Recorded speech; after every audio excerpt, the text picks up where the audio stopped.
ba nakakapag-recruit ang pusher ng isang addict? Paggamitin natin isang beses, hanggang sa tao na to na pinapagamit mo isa, dalawa, tatlo, automatic na merong isang recruit ka na agad yan. Ngayon, ang sabi sa akin, ganito na lang. Gusto mo talagang gumamit, magdi-deliver kayo. Babayaran kita, delivery gamit pa. Droga, pera. Pera, power. They are part of the transnational drug trafficking organization. Nag-ooperate ito not only sa Pilipinas, but sa buong mundo. Ang isa rito ay yung Sun Yeon, 14K, and the Bamboo Gang. Itong tatlo na to tinatawag na Chinese Triad. Sa nakita kasi natin, yung 5 pillars of the criminal justice system, lahat yun, napasok na. Kasi ang base ko napakalaki eh. Magulo po basta sila po nagpapatayan lang po dahil po sa drone. Babae, lalaki, bata. Pag napagkamalang ka-asset, papatayin ka nila. Pinagbabaril na rin kami. Nag-isa na rin kami ng granada. Kaya nila pumatay. Kaya nila pumatay ng kalaban, kaya nila pumatay ng pulis, at kaya nila pumatay ng kanilang kasamahan. Mas mahirap palusutin kapag finished product. Mas madali pag dito niluluto. Ang precursors, ito yung mga ginagamit mong mga chemical para mag-produce ng droga. May nahuli kami dati sa NAIA drug mule. Merong laman yung kanyang tiyan na mga high-end na droga. After 2 weeks, sa aso na namin nakita yung mga mules.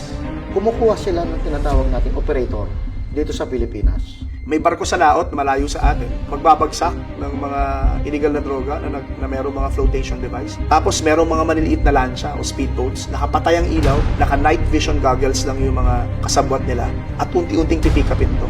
Sa records namin, Shabu ang pinakamalaking siniship nito.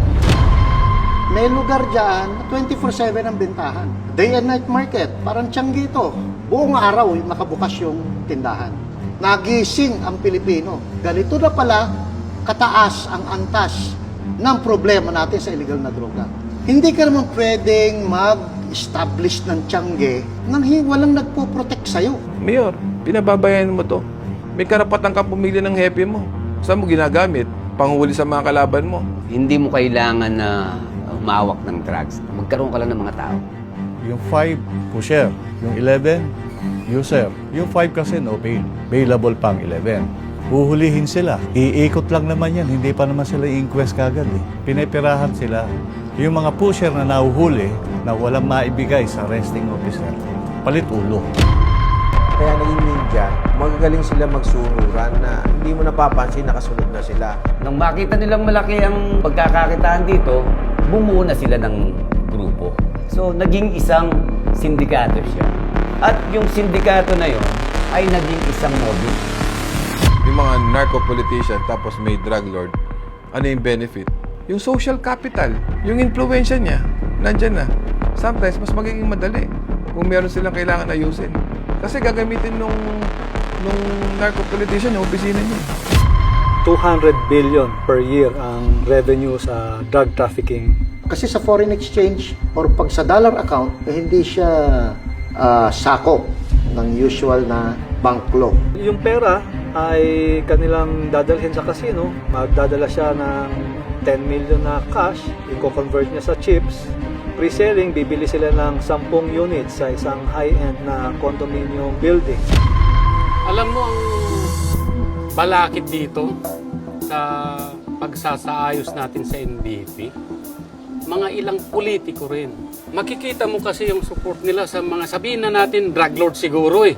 Chinese ang pinaka number 1 drug lord dito sa atin. Kasi nandito yung nandito yung central command para umandar yan. Pag nagpakawala ang isang Chinese drug lord, kabayo yung unang kukuha niyan. Sasalubungin ng butigero yan. Ang bilanggo rito, may taga Luzon, may taga Visayas, may taga Mindanao. So ang droga, wala Luzon, Visayas, Mindanao.